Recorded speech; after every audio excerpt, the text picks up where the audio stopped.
L'Office de tourisme de Lourdes avait convié ce jeudi après-midi 14 mars 2023, à l'espace Robert Hossein, les socioprofessionnels lourdais pour les informer du travail engagé l'an dernier par l'EPIC, de compléter les échanges et d'aller au-devant de ceux qui ne sont pas représentés par les institutionnels.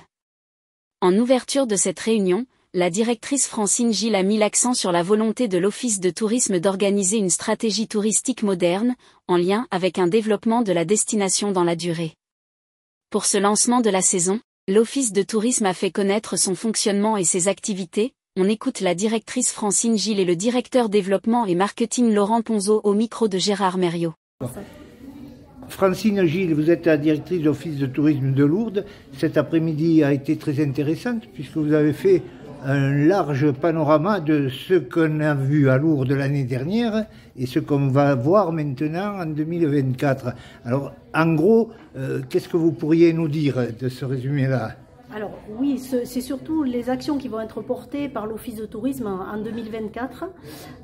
Toutes nos actions stratégiques, notre stratégie 2024, qui est déclinée en 6 axes. Alors effectivement, c'était un peu long, parce que la mission de l'Office de tourisme, effectivement, c'est la première mission, l'accueil, mais comme je l'expliquais, c'est à la fois aussi la promotion, la communication, le développement et aussi la relation socio-professionnelle. Donc ce lancement de saison touristique, parce que c'est ça que c'était cette année, c'était également offrir à nos partenaires locaux qui travaillent sur l'écosystème local touristique des clés d'entrée, des clés de travail et leur exprimer aussi notre souhait de travailler en collaboration.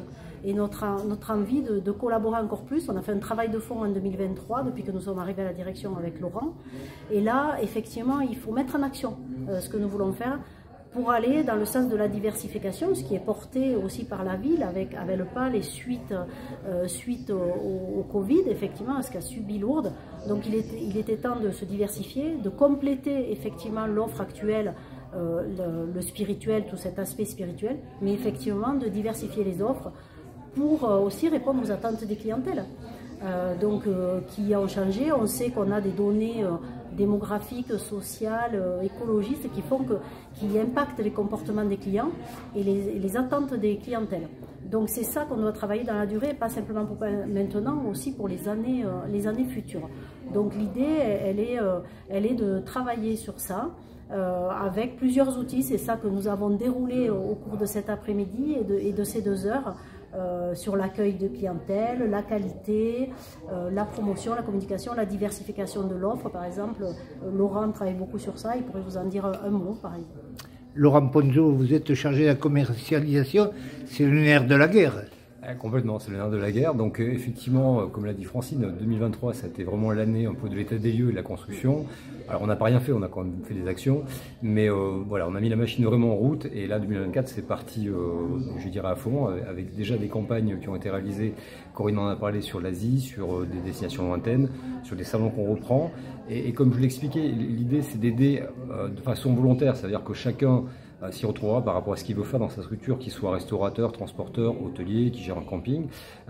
Voilà, je vais gérer quelle clientèle. En gros, je gère principalement du flux touristique, spirituel, religieux. Très bien, ça c'est l'ADN de Lourdes et on ne va pas l'enlever, on compte dessus. Par contre, on sait que les temps évoluent, on sait qu'il faudra peut-être compléter un peu cette offre-là et venir sur d'autres aspects. On a parlé de nouvelles filières, on a parlé d'activités pleine nature avec le vélo, mais il y aura le trail, la randonnée. On aura des activités plus business avec la partie séminaire, convention, conférence. L'auditorium qui doit arriver, donc tout ça fait qu'on doit se mettre en route et co-construire ensemble, c'est ce qu'on disait, nous on peut le faire mais on mettra plus de temps, on sera moins juste. L'idée c'est qu'on associe les gens volontaires qui ont envie d'investir là-dedans pour maximiser en fait et pérenniser leur activité dans le futur, voilà tout simplement. Il vous faut un budget de communication important, vous disposez de quelle somme? Alors j'en ai parlé cette année, le budget communication promotion c'est 130 000 €, donc c'est pas rien, c'est quand même un budget conséquent, et effectivement, mais là encore, le budget en soi, on pourrait doubler, mais la question après, c'est la ressource. Ça veut dire que là, aujourd'hui, si on part, on va partir une semaine ou 2 semaines à l'étranger. Ça veut dire qu'il faut revenir, retravailler derrière, récupérer. Donc ça veut dire que l'équipe ne serait pas suffisante pour le faire. Et puis après, partir pourquoi? Ça veut dire qu'on peut faire du spot télé, on pourrait aller sur TF1 mettre 500 000 € sur une parution en fait un dimanche soir, mais on va dire quoi aux gens et est-ce que ça va forcément d'ailleurs attirer les gens? L'idée c'est de trouver l'équilibre entre l'investissement, l'action qu'on met et le retour sur investissement. C'est ça qu'on veut travailler. Donc à ce jour le budget il est quand même confortable, conséquent, et bon voilà, il va monter en puissance encore et on investira, il n'y a pas de souci. Sur quelle destination vous avez travaillé déjà? On en a parlé, donc on a travaillé effectivement principalement sur les marchés lointains parce qu'il était important qu'on reprenne la parole. Donc l'Asie, on les avait laissés de côté pendant un petit moment, donc là on est revenu en Indonésie, on a été en Corée du Sud, on a été aux Philippines accompagné du recteur du sanctuaire, le père Douban, donc c'était un temps fort et surtout sur le marché philippin. Mais on sait qu'on a des pays, on travaille un peu en fond, les États-Unis, l'Inde, mais on sait qu'on a des pays d'Amérique latine par exemple qu'on ne travaille pas du tout, donc le Brésil, le Mexique, on devrait revenir les voir, ça fait un moment qu'on n'y a pas été. Et puis j'en parlais, l'Europe, il faut avoir cette veille permanente, et il faut aussi aller défricher de nouveaux marchés.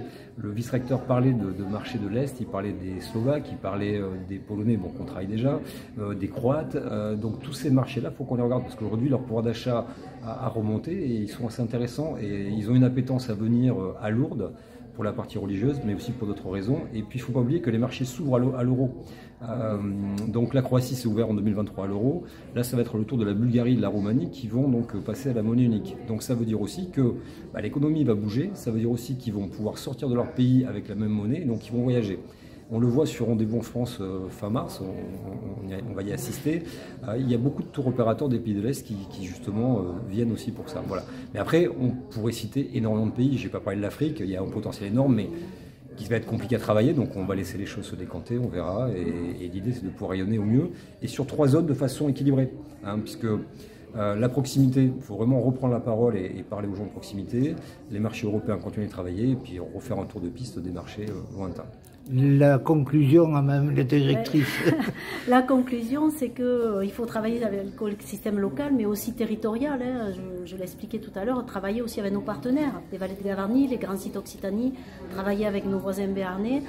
Je rebondirai aussi sur le budget, parce que ce n'est pas qu'un budget de promotion, Laurent l'a expliqué, effectivement, ce n'est pas le tout d'aller. Il faut d'abord construire et pour pouvoir proposer des choses. Et il y a un budget qui s'ajoute à ces 130 000 € dont il parlait, qui est de plus de 100 000 € aussi sur des outils, sur la connaissance clientèle et qui nous permet d'anticiper nos communications, notre stratégie marketing. Donc ça c'est quand même important, on a quand même un budget qui est assez conséquent pour travailler tout ça. Et la conclusion, ben oui, travaillons tous ensemble, c'est exactement ce que nous voulons, on ne peut pas tout faire tout seul, effectivement, et on en appelle à nos acteurs locaux qui travaillent sur l'économie touristique. Voilà, nous vous attendons.